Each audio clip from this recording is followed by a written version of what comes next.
Next, the pressing equipment plays a crucial role in extracting the crude oil. There are two main types of presses: screw presses and hydraulic presses. Screw presses are commonly used for continuous operation, while hydraulic presses are better suited for smaller batches or specific types of seeds. Following the pressing stage, the refining process is another essential part of the production line. It includes degumming, neutralization, bleaching, and deodorization stages. These processes help to remove gums, free fatty acids, color pigments, and odorous compounds, resulting in a clear, odorless. Finally, the filling and packaging equipment completes the production line.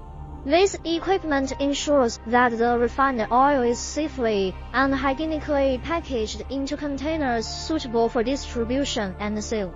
Throughout the entire process, automation and control systems monitor and adjust operations to maintain consistency and efficiency.